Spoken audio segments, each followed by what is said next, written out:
മലങ്കര മെത്രോപൊലിത്തായെ അപഹാസ്യനാക്കുന്ന ഉപജാപക വൃന്ദം.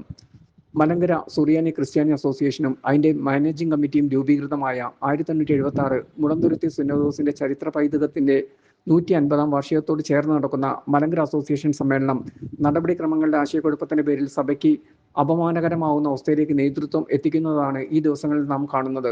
ഈ അസോസിയേഷന്റെ മുഖ്യ ആലോചനാ വിഷയമായ എപ്പിസ്കോപ്പൽ തെരഞ്ഞെടുപ്പ് തുടക്കം മുതൽക്കേ സ്വാഭാവിക നീതി നിഷേധിച്ചുകൊണ്ട് സ്ക്രീനിംഗ് കമ്മിറ്റി അട്ടിമറിച്ച സാഹചര്യം ഏവർക്കും അറിവുണ്ടല്ലോ.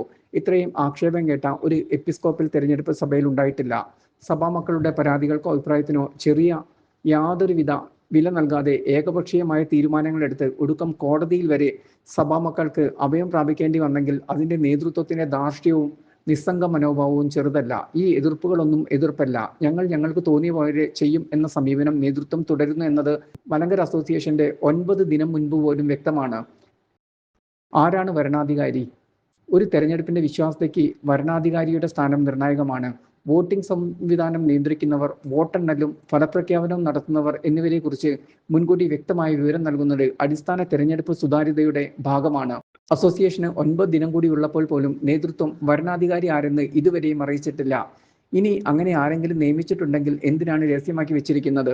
2022 എപ്പിസ്കോപ്പൽ തെരഞ്ഞെടുപ്പ് അസോസിയേഷൻ ഫെബ്രുവരി മാസം 25-നാണ് സമ്മേളിച്ചത്. അന്ന് വരണാധികാരിയെ നിയമിച്ചുകൊണ്ട് ജനുവരി മാസം 20-ന് പരിശുദ്ധ ഭാവ തിരുമേനിയുടെ നമ്പർ 13/2022 കൽപ്പന പ്രസിദ്ധീകരിച്ചു. ഇത്തവണ എന്താണ് തിരഞ്ഞെടുപ്പിന് 9 ദിവസം ബാക്കിയുള്ളപ്പോൾ പോലും അങ്ങനെ ഒരു നിയമനത്തിന്റെ കാര്യം പുറത്തുവിടാത്തത്? നിയമങ്ങൾ തിരഞ്ഞെടുപ്പ് പ്രഖ്യാപിച്ച ശേഷം മാറിക്കൊണ്ടിരിക്കാമോ? മലങ്കര മെത്രോപൊലിത്തായുടെ കൽപ്പനയ്ക്ക് കശുവണ്ടി കടലാസിന്റെ വില പോലും നൽകാത്ത നേതൃത്വം ഈ തെരഞ്ഞെടുപ്പ് പ്രക്രിയ പ്രഖ്യാപിച്ചതു മുതൽ എത്ര തവണ ചട്ടങ്ങൾ മാറ്റി? സ്ക്രീനിംഗ് കമ്മിറ്റി മുതൽക്കേ ഇവർ ഇത് ശീലിച്ചതുകൊണ്ട്, അതായത് ഇങ്ങനെ ആഴ്ച തീരുമാനം മാറ്റുന്നതുകൊണ്ട് മഹേഷിന്റെ പ്രതികാരം സിനിമയിലെ എൽദോസിനെ ഓർമ്മ വരുന്നു.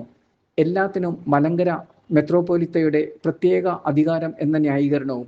ആദ്യം നമ്പർ 140/2026 കൽപ്പന എല്ലാവർക്കും ബാലറ്റ് വോട്ടിംഗ് എന്ന് പറഞ്ഞ് പ്രസിദ്ധീകരിച്ചു. പിന്നീട് നമ്പർ 171/2026 കൽപ്പന ഇന്ത്യക്ക് പുറത്തുള്ളവർക്ക് ഇലക്ട്രോണിക് വോട്ടിംഗ് ഉണ്ടെന്ന് പറഞ്ഞ് പ്രസിദ്ധീകരിച്ചു.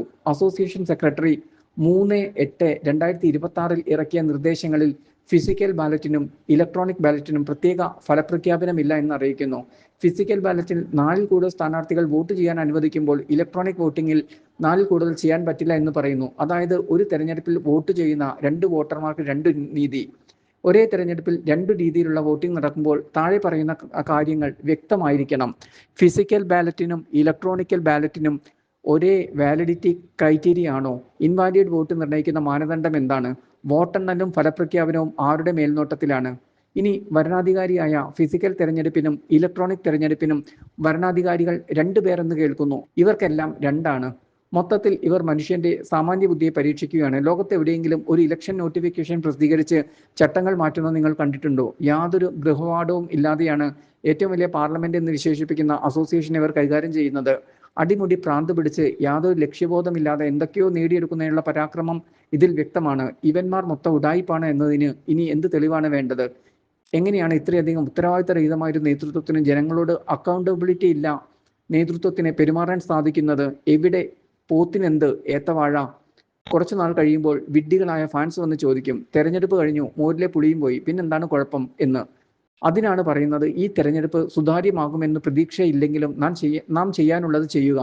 ഒരു തിരുത്ത് ആവശ്യമാണ്. അതിനുള്ള അവസരമാണ് മലങ്കര അസോസിയേഷൻ നേതൃത്വത്തിൽ നിന്ന് അക്കൗണ്ടബിലിറ്റി ആവശ്യപ്പെടുക. ഇവിടെ ഏറ്റവും പ്രധാനപ്പെട്ട ഒരു വശമുണ്ട്. ഈ വിമർശനം വ്യക്തിപരമായി മലങ്കര മെത്രോപൊലിത്തയെ അപമാനിക്കാനുള്ളതല്ല, മറിച്ച് മലങ്കര മെത്രോപൊലിത്തയുടെ സ്ഥാനത്തിന് മഹത്വം സംരക്ഷിക്കണമെന്ന ആവശ്യമാണ്. അതിനാൽ അദ്ദേഹത്തിന്റെ പേരിൽ നടക്കുന്ന ഓരോ നടപടിയും ഒടുവിൽ അദ്ദേഹത്തിന്റെ നേതൃത്വത്തിന്റെ വിശ്വാസ്യതയിലേക്കാണ് വിരൽ ചൂണ്ടുക.